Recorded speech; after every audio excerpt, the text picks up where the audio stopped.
wastahili.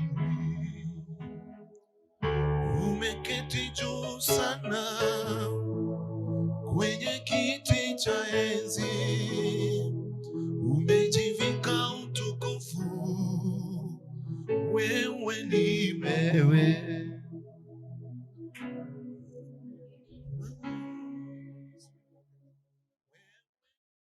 When you are born with something that is not with others, there are some small characteristics that happens to you. When myself I was born in Kaplong Hospital in Bomet. It's a missionary hospital. I did not come through my head. I came first with my legs. And they came with my legs. There was a chain that was around my neck. A chain, just a normal, like the joint, but it is flesh, a chain of flesh. But you think it's a chain, a normal chain. Then every person that was there, the nurses, they all disappeared. Because I'm told the teeth, these two, were appearing from the, what do you call this one? Yeah? The gum. From inside you could see teeth. And the way I was looking, it was not looking like a human being. I was strange. So the nurses that were there, they all disappeared. And my mother was left alone. And my father was around. He came to see what is happening. Then he came and looked. And they saw what is. He looked at my mother and they looked at this one. Then he walked out slowly. He disappeared for 5 days. So one medical doctor by the name Hezekiah Ogunyo is a Luo, but was a father in that hospital, came and attended to me and attended to my mother. My mother she was lying down unconscious with a baby, unconscious. So the doctor came and picked us and he took care of us. My mother later became conscious, and it was upon the responsibility of this father say that I'm going to completely be in charge. But remember, the nurses ran away. My own father ran away. And the people did not visit my mother because alizaa katoto kanakaa kamunyama. Bwana Yesu asifiwe sana. So when all they ran away, the doctor took care of me. And he told my mother, as I was attending to this child, an angel of the Lord appeared. And I was told, I tell you, take care of this baby. One day, this baby will become a big man. So take care of. Remember, my father has run away, and my father had gone to prepare a ground on how to chase my mother from home because of giving birth to a child that is strange. Meaning, my mother was visiting some men somewhere. Hallelujah. As Agujo took care of me, he told my mother, I will give this child a name that I was told by God to give. And I was given the name Hezekiah. That is how I have this name, Hezekiah. Hezekiah, and it was referred to the Bible, Hezekiah was a prophet, and he was what? A king. He was a prophet and at the same time a king. And this is what was revealed to this doctor, to my mother, so that my mother can name me this name. And that's how I got the name Hezekiah. And now I have been praying to God and asking God, why did these nurses run away from helping my mother? Why did even my father want to run away? Why did the community run away and you left one person? This father had just come from Vatican after being ordained the regional father, the in charge of all fathers in that area. So this is a man that came and attended to me. And why did these people run away from me? Then God told me, there is no way you could have been attended by people who are junior than what you are carrying. Hallelujah. Why? Because they could have killed the vision that is in you. Visions are killed at birth. You are destroyed at birth. That is when they kill you. That's when they kill that which is you. Because once they saw what was on my neck, they said this is witchcraft. So the plan was to eliminate this baby because this is a witch. Hallelujah. So what happened? A senior person with an international anointing was called by God to come and take care of his own servant. Praise be the name of God. And he took care of me. And he even named me. So what happened with the name? Or what happens with the people? What are the midwives? They are so important to your life. And most of us, we are suffering because of the midwives. The challenges that we have now, we have them because of those people that we call the midwives. What they said upon you will determine what you will become. That day, when this father came, he prayed and he prophesied and he said what I'm going to become. But these other people ran away and they said this is a witch. If nobody like this man could come and they prophesy to me, I would have been a witch. So the day you are born is determined. It will determine what kind of challenges that you're going to face in your life.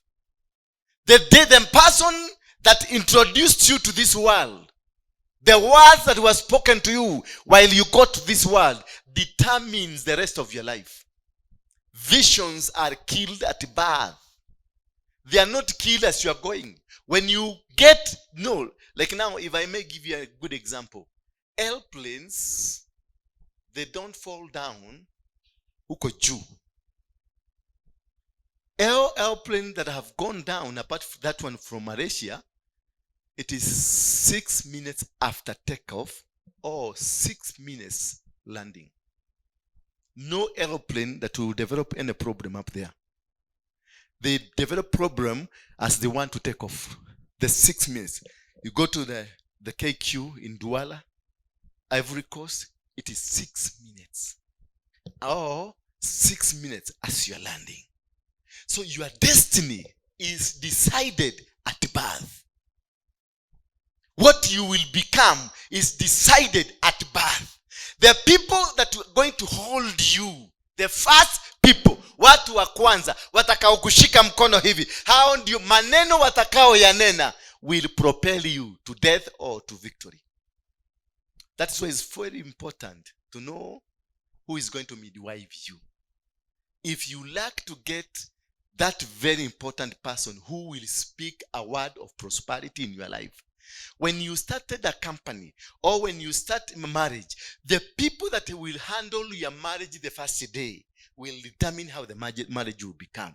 When you begin your company, you start a company and you launch this company, the people that are going to handle the launching of this company, the beginning of this company, they will determine how this company will grow. Children are killed at birth. Visions are killed at birth. Dreams are killed at birth. When the mission for Joseph started, he had a dream. And he went to his father and told his father, this is my dream. What is a dream? That I saw stars bending. I saw, is it plants? What was it? Yeah? What? Plant eating cows. Where is that? The first dream. No. The first dream. The first dream was stars and the moon bowing before. Yes. The stars and the moons bowed before him. And what did the father told him?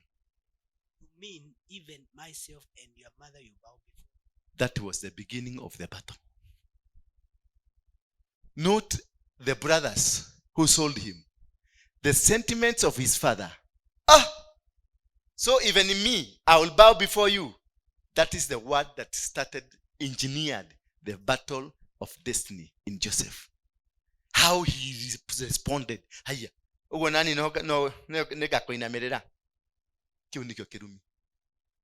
that is the beginning of the problem.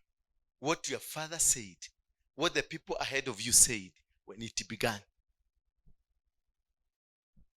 Hey, when now you go home as a wife, you find your husband, you have a blessing, you have something that your first salary, you go and put it on the table and you start planning, then the husband will say, kwa hivyo utatutawala huko? Hiyo ndio salary, 80,000. That is the end of your business. That's the end of your work. That's the end of a good salary that will help you. Those words. You come here, you preach very nicely. I'm the pastor in charge here. You preach powerfully until everybody here, no, they have never heard you preaching. Until everybody here say, oh, amen. Everybody, amen. And then I'll come and hold my microphone here. He has really preached. Okay. But be careful of diviners. I've already killed you. The kind of people that come into your life, when you are starting anything, they will determine the growth or the maturity of that which you've started. You need the favor of God and the favor of man for you to succeed. When I was born, there was favor of God and there was favor of man. There was a father who came and took care of me. While he protected me, God also protected me. Those are the most important things that will happen in your life. And without being able to understand that Joseph had no problem with his own brothers, but the problem started with his father, who thought of somebody controlling us. And then this was disseminated to his own brothers. But he had a good brother who told his brothers, instead of us killing him, why can't we sell him? And you remember when at the reunion, he first asked the brothers, are you the sons of Jacob? Yes. Do you have a brother? Yes. A small brother, do you have? Yes. Where is he? Because he thought even huyo lazima kuwe aliuliwa. Hallelujah. So he sends them. He tells them, go and come with who? Yes. Go and come with him. It's Benjamin. And they will have to go back to come with Benjamin, because Benjamin is a vision carrier. He's the one that protected this vision. They could have killed him, but he stood. The people who stand with you to make way for your destiny are very important. If you drop them, you are going to drop yourself. Joseph's destiny was grounded on Benjamin. But the destruction of Joseph's destiny was founded by his own father. The people who are ahead of you, they can determine what you become. When you do a small story and it sparks influence across the country, the people who look at you, they ask this question: who is this son? Who is this father? So if you have a weak father, they will finish you because you are a non-starter according to them. They will ask, where did he find this kind of influence? So the people who will fight you first are not from outside your family, but from inside your family. The people who are closer to you, the people who know you, the people who know that there is nothing good that can come from you. They asked, where is Jesus was born? Is there anything good that can come out of Nazareth? Because these people, they know Nazareth. You cannot know Nazareth when you are not living in Nazareth. You will only be able to know Nazareth because you live there. Therefore, the first people to fight you are not outsiders, are the people with you. People who are your brothers. People who were your sisters. Who killed Abel? His own brother. And that is the most important story, because this is going to be a serial of teaching all this week. The next week, we are going to relate it with the sonship, so that we can build a team, a powerful team that is going to lead us to the next generation. But the most important thing to understand, when the people who rise against you are not going to come from outside, are going to come from inside your life. The people who are going to fight your business are the people that you started with. The people who are going to fight your marriage are not outsiders, but your sisters, your brothers, your aunties, your uncle, even your own mother can bring down your marriage. Your own mother. Joseph's dream was about to be killed, but not because of his brothers, but because of the sentiments of his own father. So most of our destiny failures begins with our own parents. Praise be the name of God. I know you did not know that, and how you love your mother, and maybe your mother has caused you to suffer. Do you know, can I tell you something? Like the last bones. You see, these are last born, but given a responsibility of the entire family. Now tell me, when will he do his own work? Who killed his destiny?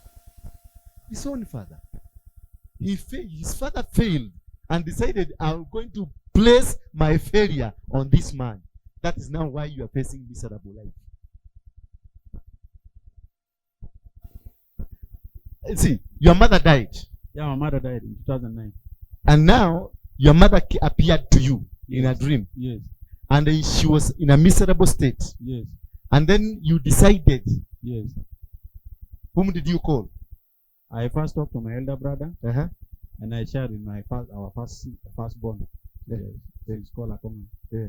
Our firstborn. Yes. So when I shared with them, they said, now we cannot remove her from where she is and bury her in the same state, because that state is not our state. Yes. Then I thought of taking her back to where she was married from, to where she was married and where she started the journey from there, producing all of us until she died somewhere. So when I decided like this, I told my elder brother, I told him, let us do what? You had an elder brother. Yes. But the elder brother did not think. My elder brother, there are two things. First of all, I told him, let us do a prayer. Who started the thinking of bringing mother back? I'm the one. You are. But yes. You have an elder brother. Yes. Who would not have an arrangement of such kind. Yeah. When I told him, I said, let us arrange a prayer because of the dream. The community around us, like the people who are close to us, contributed money and it was given to him. He ended up eating the money. So everything was pushed to me now, because my mother came to my dream. She sat like this on the bed. She was telling me where she is, she's not comfortable. There's too much rain and there's too much noise. So when I called home, I asked what is happening. They said where she was buried, there is a line of water. When rain rains, it goes down there. So I thought of now, if I had to move her now from there to a different place, it's going to be very difficult. Now I went to my uncles. I discussed with them. They said, because by then our marriage is like this. When you need a woman, you pay like this, they call shilling. When you pay 12 shilling, it means you confirm you need that woman. Yes. But when you pay 11, it means you don't need that woman.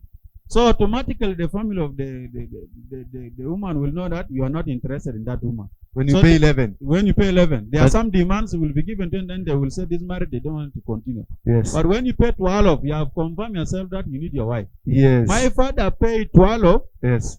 Then my father went with my mother. So all this while his father was a policeman in Kenya. Yes. Here. The father of my grandfather. Yes, was a policeman here. Yeah. So when he went home, he went and moved with his colleagues and they paid some money. But by then, there were no witness. So when we remove the remains of our mother, we reached the village. Before so now you have gone to remove the remains. Yes. You have applied, you did the job. Yes. applying, going to the police, the court, and everything. Yeah, I removed all the documents, everything. Yes, yourself. Yes. When you have brothers. Yes, I took my brother. I went with him Yes. in my car. I was on driving the car. A distance of 300 plus kilometer. We went and reached there. I was on remove everything. Feeding on the other side where they're removing the remains. And in his home, my elder brother's home. Yes. Because I'm renting. And it is not allowed for us like to take someone to where you are renting. Yes. So we agreed that the remains will be brought to his house. The remains of your mother. Yes, will be taken to your brother's house. Yes, from there it will be taken. And to now the from village. there you took care. I took care of his house, where she's removed from, and even in the village. So I had a plan. And now you paid the price. Yes, when we reached the village, the dowry. I started by giving because there's money they normally give for the grave. You pay first. I paid that man and the remaining items. Then it started. Yes, I made the cost, and I bought 3 goats. From these 3 goats, 1 goat cut off the rope and ran away. We looked for that goat. We searched for it for the whole day. We could not get that goat. I had to buy another goat again so that we can give it to our uncles for now, for blessing. Yes. So these are challenges. Everything was on me. My sisters, I have 7 sisters. Anything they want, sugar, what, they will come to me. Anything they need, they will come to me. Airtime, what, they will come to me. My elder brother did not even sleep one day at the funeral home. He was sleeping in a hotel. He was sleeping there, drinking there. He comes in the morning, and at night he disappears. He goes there. So I was the only person now handling the whole situation. Handling everything. Yes. In the funeral place. And until so we went back. You did the funeral for your mother. Yes, I did. 100%. Yes. And when you remaining only now to do what? To cement it. Because there is small balance they want from me. Before you cement it? Yes, I have to clear the balance. Now, another question. You are in Kenya. Yes. Well, do you know what brought you to Kenya? Do you know the reason? I don't know the reason. Your grandfather, yes, was living in Kenya. Yes. Working in Kenya. Yes. This is your birthright. Yes. That is where you come to seek from the blessing of your birthright. Amen. For you to ascend to power, amen, you must get the birthright, the blessings. Amen. From your origin. Amen. Because this is where your umbilical cord is. Amen. Hallelujah. Amen. And those are what we call the wars of destiny. They will cause you to do things right, and they will make you correct the mistakes of the family. Because you cannot rise to power if there is in your family got a mistake, got a challenge somewhere. So he's been forced to pay the cost for him to be rewarded. Amen. Hallelujah. Amen. So I'm preaching to somebody here that you must pay the price. You just can't come and jump in without paying the price. For you to succeed in life, there are challenges, there are family matters that you must go and check at home and see what could be the problem. I paid every cost of my grandfather. My grandfather was a freedom fighter. He's the one that founded the Mau Mau. He's the one that right now, anything this country is talking about the freedom is associated with my grandfather. And when he died, he was bombed at Rari by the British Army. That's when he died. But many years down the line, I found myself paying the costs. I found myself paying the prices. At home, I've done that. Everywhere, I've done that. Hallelujah. Praise be the name of God. The other day, I went to Banana, where we come from, and I was told, your grandfather, Waruinge, he took a goat from this family, never to return it. Hallelujah. And I was told, you are going to want to pay. I had to take it there. I took it there, and they received it. And that is the time I normally tell you when we were there studying, the month of September. I did it on August. The month of September, I was worldwide celebrity. just I took it, live goat. Took it there. And they returned the goat and they said, exactly this was the color. And the people who were telling me is 100 years old. Na akaniambia Yahya na roho. So I did what? I paid the mistakes. Then from there, I began a journey. I went to Thika Stadium, did an altar there. I paid the price. I went to Muranga. I returned those 4 sheep that Yakina Johanna did to kuroga ichi. And then I returned, nikamurudishia buzi zake na nikatoa sacrifice. From there I went to Kerukoya. From there I have gone tomorrow. All these things I'm doing, they are not the normal Christian things. I'm the one giving out. No, I'm a pastor, I'm supposed to be given, but I'm the one giving out. Why? Because there's a price that I have to pay. For you to get to where you want to go, there is wars of destiny that you will encounter. If you understand the wars of destiny, what is fighting you, you will be able to understand what is the magnitude of where you are going. What position do you have in the nation? With the kind of battles, if the battles you are fighting ni za huku wamama wa kuchota maji, ile kitu mnapigania ni hapo Mutugiagu, ulipasua Mutugiagu, and that is the greatest war you've ever had. You are just a passerby. Look at what is ni nini na kupigana na wewe. What is fighting you? Is it cockroaches? The only thing you can say, nyumba yangu imejaa na cockroach? Hallelujah. Until you find yourself disoriented, you are in a foreign country, nobody knows you, and perhaps you find somebody just holding your hand. That is when you know the kind of anointing you are carrying. Hallelujah. I was in Dar es Salaam without money, without anything, and I got into a hotel, a big hotel, Little Royal Palm, in Dar es Salaam, near Sinza. Where I went to sit, I didn't have money, I didn't have anything. I just went to sit there and just hoped for God to do something. Who came, sat around closer to me?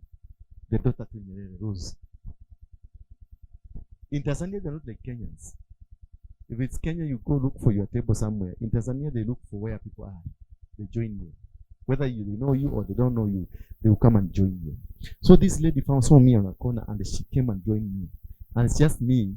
Why aren't you having a cup of tea? Then I answered her in my Kenyan Kiswahili. Then he said, oh, we're in Kenya.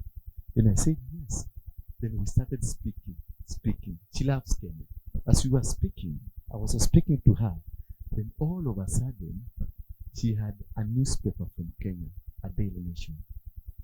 Then she looked at me again and they picked the Nation newspaper.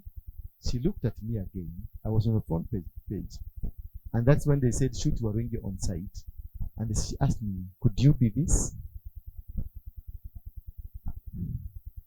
Then I felt like I asked this world to Pasuka. I go down. Then I say to her, yes, it's me. Then she hugged me. You are my hero. Whatever you speak, I follow. You are the man I've been looking for. Hallelujah. You are the man I've been looking for. You do what my father was to do. And from that moment, I was taken to Sinza. Sinza is the Runda of Dar es Salaam. That is where, next to Benjamin Mkapa House, this is Nyerere House. This is the president by then. This is a dead president. This is a fugitive being sought by the FBI. Because by then I was being sought by the FBI and the CIA. But I lived in the compound of the president as the FBI were looking for me. That is how you know how God values you and where God is taking you. These battles, as you go through them, they are so wearing down. You may think that you are going to die tomorrow. You may think that you have come to an end. You may think that nothing is going to come out of it. But what I can assure you today is that just push on. Push on. Continue going. Continue going. Doing right things. Being in the position of where God can be able to use you. always listen to God. When you are in the war of destiny, you will never hear any other voice. You will only be hearing two voices. A voice from heaven and a voice from the devil. Always the devil will be giving you solutions, but God will be giving you direction. So every time, get your time of 1 hour, 1 day, or 1 week, you go away from people so that God can communicate to you. The only people or the only thing that communicates to you, the devil and God. The devil trying to mislead you and God leading you. In every move you make, you think like you are going to die tomorrow. You will be in a position to think that this is coming to an end. But as you come to an end, a voice of God will come and tell you, now get into that house. When you get to that house, you find something for you, waiting for you. Everywhere you go, when you are in the war of destiny, you will not miss it. But if you don't open your ears and you're not careful, you're going to be misdirected and you're going to lose it. And if they are able to misdirect you, you'll be completely be misdirected. I was misdirected when I joined Mungiki. When I founded Mungiki, I was completely misdirected and taken there. And I was given a powerful role. And I became a powerful man. And I was given a powerful comfort. And everything was on my side. Then I forgot. They were able to draw me away from my final destiny. Until such a time when life became unbearable and I had to come back to Jesus Christ. When I came back to Jesus Christ, now again, Jesus started recommending my paths. All what the devil wants from you, it is to remove you from the paths of God and put you to their own direction. But when you come back to Jesus, he takes you back from square one. That is where you're going to start. You will not start from here. When I got saved, the day I got saved, the Mungikis never touched on me. But when I was ordained, the day I was ordained, because that is when I reorganized myself into the paths of destiny. When I was ordained, ordination is to set you apart for you to begin a journey. The day you set into the beginning of the journey, it is the beginning of a warfare of destiny. But the day you are not put into the beginning of your destiny, there will be no warfare of your destiny. You'll be facing some small challenges.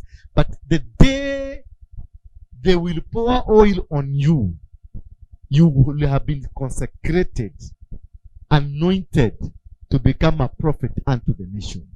So what they do, they will make sure they derail you, or they kill you, or they make you surrender. But when they have already ordained you, they will not. Nobody will be able to stop you. You will be unstoppable. When David was ordained, the journey for David, remember, his own father had rejected David because he thought David was from another man, not him. Because he cannot remember when he slept with his mother to produce David. Hallelujah. And the accusations, the continuous accusations against the mother of David were confirmed when the mother of David became pregnant.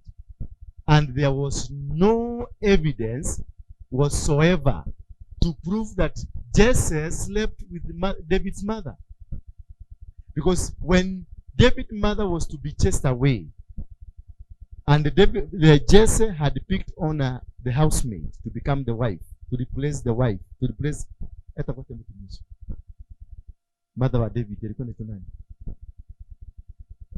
So Jesse alikuwa amepanga. He had just conclusively said, this woman must go. And he picked on who? On the housemaid to take over. The housemaid used to love this mother, this wife of David. So the housemaid made an arrangement with the mother and told mother, because of course today you won't sleep, and if I get into that house, this man will never come to you again. I don't know what they did, but the housemaid prepared this boss yake And Jesse slept with his own wife without knowing that he's sleeping with his own wife. Those are the wars of destiny. And that is when the seed of David, remember all these other days, the seed was not coming. But that one night, that one experience produced David. And the mother of David became pregnant. As he became pregnant, the father, Jesse, went around and said, I said this woman is a prostitute. Go now check. She's pregnant. Of who? I'm not the one. I've not slept with her. I have not done it. He moved all around and made sure the whole community know that this woman is a prostitute. When David was born, he was taken away from the family and they just sent him to go aende akachunge mabuzi na mtoto because ni mtoto wa malaya.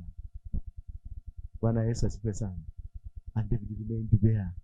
His friends became goats, sheep, camels, cows, and all manner of things that were happening. Because God did not want him to interact with these people. As David grew up, then Samuel was also being born. As David was being produced, Samuel somewhere was being produced. Hallelujah. And Hannah previously was praying to ask God, give me a baby. God was not interested with a baby because he had already had so many babies around the world. God was not interested. So Hannah continued to ask for God to give him a baby, to give her a baby. God refused to give Hannah a baby completely. Until that time that Hannah changed her prayers. And they told God, I no longer need a baby. I need that son, and you give me that son. I will turn the son to the altar to serve you. What did he say? He said, give me a prophet, not a baby.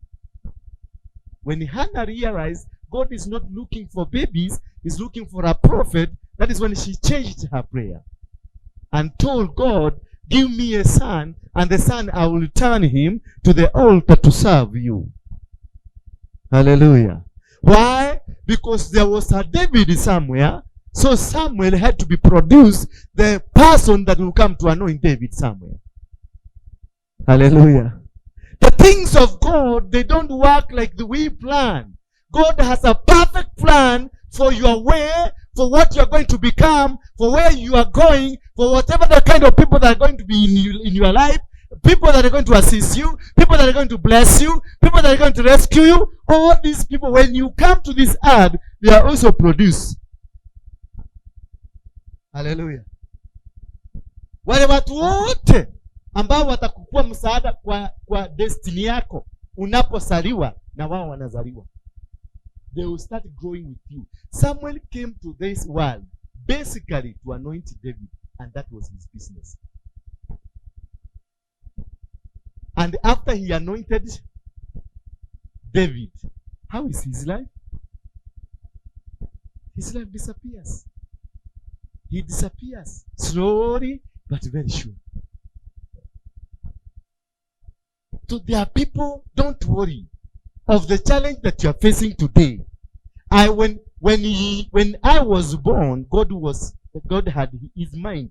He had you in mind that you will come to this place. And this place, when it was constructed, God had you in mind that you will come to this place. The bed that you're going to sleep today, it was in God's mind that you're going to sleep on that bed. Hallelujah.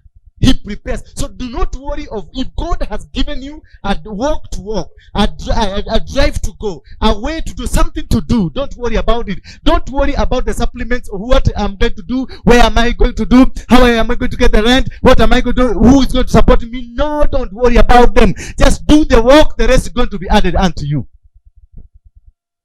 Don't even at here in you back. That is not my problem. He sent me here. Himself. He sent me where? Here. So he knows how to do the rest. That's my problem is to hold the microphone. My problem is to receive a person like you. And there is a special anointing and special favor from God when you are dealing with women, Huh? The widows and the what? The orphans and the what? Elderly and the what? Sick and you are forgetting everything. After the children and the widows, refugees, people from foreign countries. They carry a special blessing to you. Bwana Yesu asifiwe sana. When these two women were received, what happened? When these two women went to this prostitute woman, is it two men went to the prostitute woman? Yeah?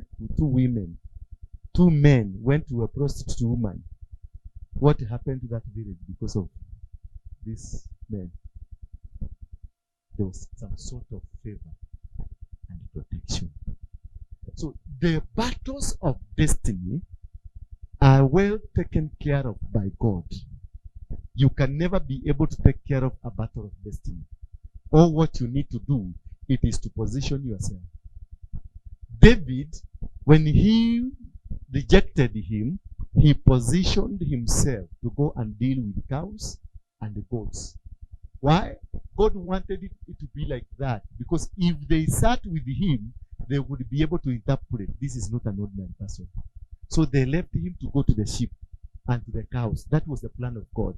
Because the boy was clever, the boy had wisdom, the boy had everything that is supernatural beyond every human being. So what he decided, God decided to keep him to be walking with the goats, because the goats will not know this man. The sheep will not know this man. But if he sat with men, men will fight him as young as he was. That was a mistake that Joseph did when he went to his father and told my father, I saw the sun, the moon bending, and then the father asked, so even me, I'm going to bend?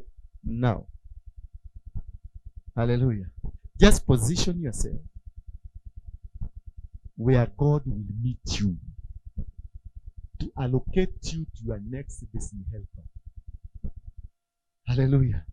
How you came here is because you were watching on YouTube and you saw me, you got my number, you called me and you told me you're coming. I was at some time hesitant, but God told me, that's my man. Hallelujah. So until he came, I was to go home today. I was planning to go to my village, but I stopped everything because of you. But the most important thing to understand, the challenges of life, you must be able to know whether you are fighting battles of destiny or you are in a normal warfare. If you discover that what you're going through is battles of destiny, just try as much as you can to position yourself. Don't do arguments. If God has told you to go and live in a shanty, in a slum, just go there without question. If God has told you to use a motorbike, use it even if you're driving an Range Rover, even if you own helicopters. If God has told you to go and sweep the toilets and you are many pastor in the church, just go do it. He knows the reason. He knows why he has told you so. If God tells you are not going to travel out of the country for 10 years, just listen to him. Don't argue. If God has closed your business, just don't argue. Don't argue with that. Just let it go. Sit down and listen to him. He will be directing you where to go. Don't even go trying to push. I want to open this business. I want to do this. I want to do this. I want to do this I want to do. Don't. It will still go down. No matter how much money I'll give you, and you are in the battle of your destiny, you will still go down until such a time of a blessing. I tried doing crusades, and they were big. They used to be big, but nothing was coming out of it. When I stopped everything, that is when I also stopped drinking. When you are doing crusades and you are going to church, that's you are drinking too much. You don't dare. Too much. We'll come from the crusade and do Glenfiddich, Mattel, to celebrate. Do you know Mattel? Do you know Mattel? For those who have gone, Do you know how much it is? 1 liter is 25,000 shillings. And we will do like 5 bottles. Huh? Celebrating what we've done in a crusade. And then we'll go and finalize it with a Glen finish. That we'll do 13 years one or 23 years old. A wine kept, pombe were kept for 13 years, 23 years old. And venye ni mzee ndivyo inakuwa expensive. That one we used to buy 150,000. 1 liter. And then 10 minutes later you take it to the toilet, all of it. Celebrating what we have done in that crusade. Celebrating the people who got saved in that crusade. Because we were not in the will of God. Until the time came, nobody is making us do. We are finding ourselves doing it. If I call for the meeting, I went to Molo. Molo, nobody planned. I didn't have a committee to plan for Molo crusade. I planned it myself. Even the people who were in the field, they were all confused. Nobody knew what is the next move. Only me who knew. I was told by God, He's going to plan it. We did a crusade that has never been done by anybody in this country. But I special because it is not me, it is God. When you position yourself, God uses you. When you put yourself into the level of God magnifying Himself through you, He will fight. Atangangana na atahakikisha every battle in front of you is won. You don't struggle. You find yourself in the position of God. Because whoever that stood against you is a person who understands you. Whatever that was done against you was done against you at the birth or when your mother was pregnant of you. David was rejected while he was in the stomach of his mother. So only God knows the kind of a rejection that David was facing. Nobody else knew. So you require God to interpret for you what is happening.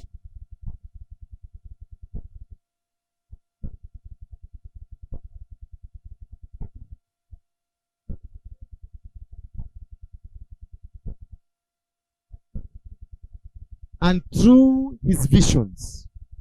But if you rely on yourself to push anything that God doesn't want to be pushed, you will face a lot of challenges.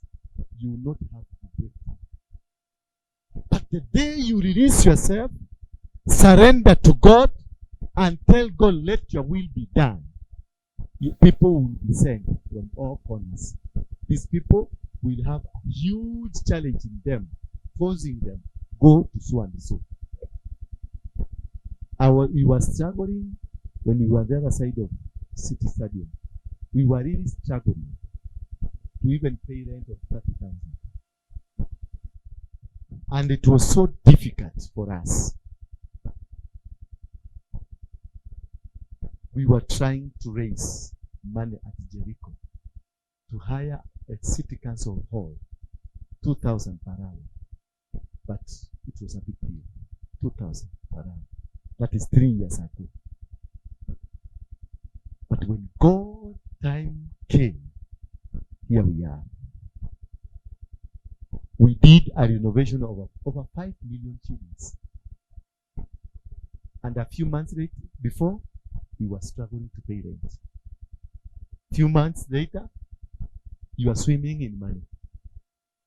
You are swimming in people from all over the world. People from South Sudan are here.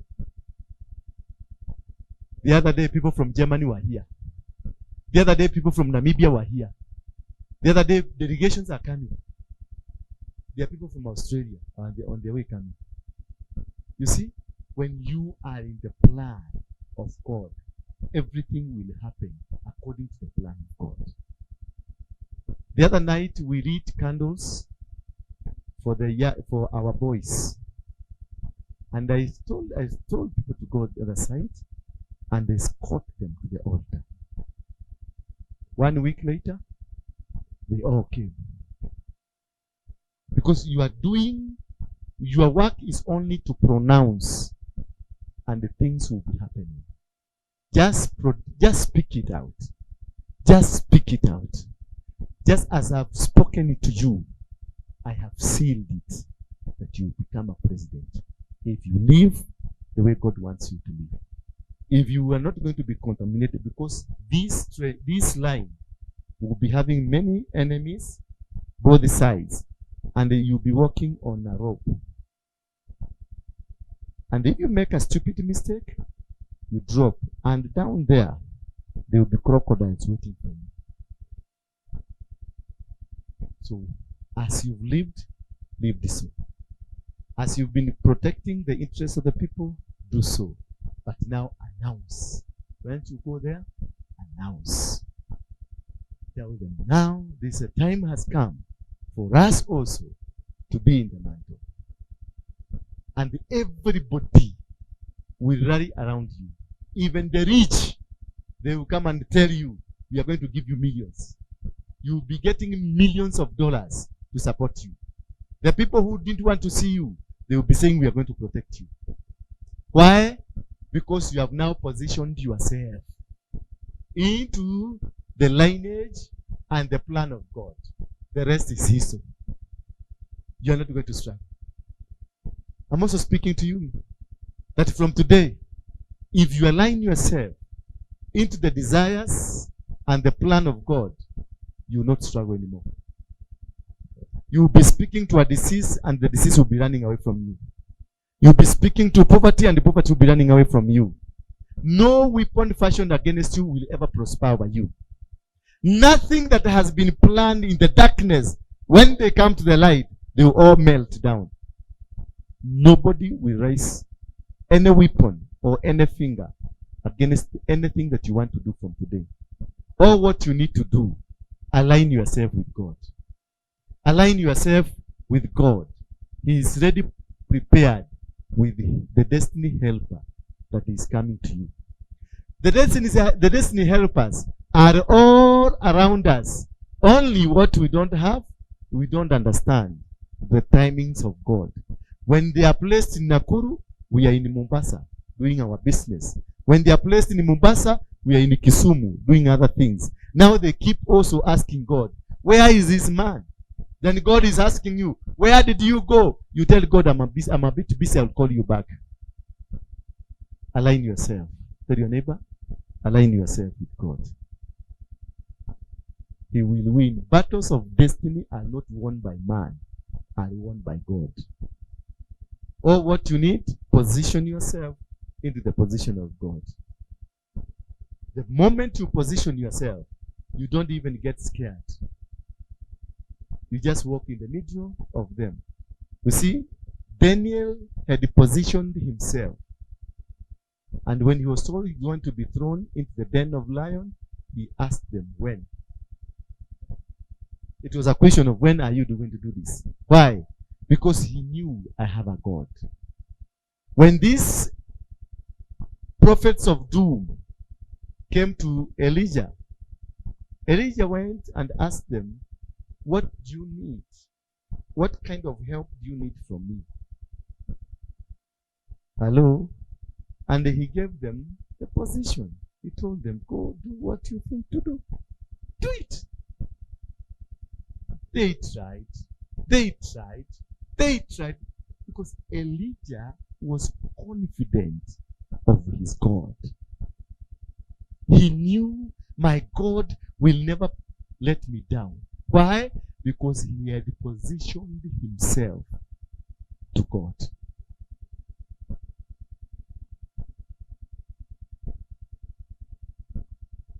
He had done what? Positioned himself in the position of being controlled by God.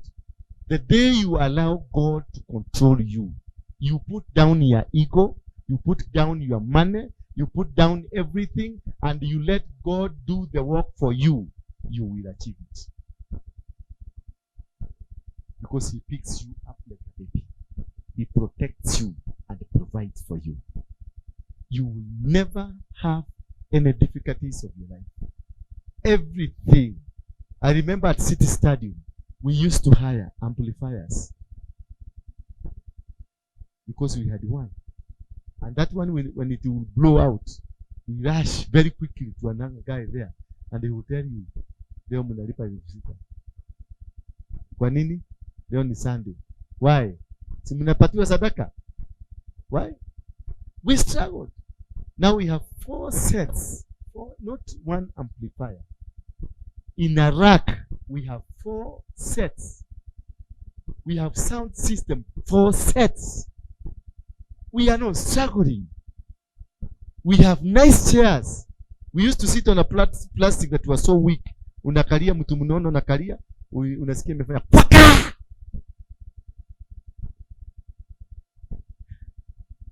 And then that was the time I was doing the deliverance with bitterness. Fire! Fire! Fire! And then you hear the city paka, you think the angel has come. Kumbe ni kiti imeanguka. You need to position yourself. And God will position himself into you. Create the room for God. And God will give it to you up. Rise up on your feet. Wastahili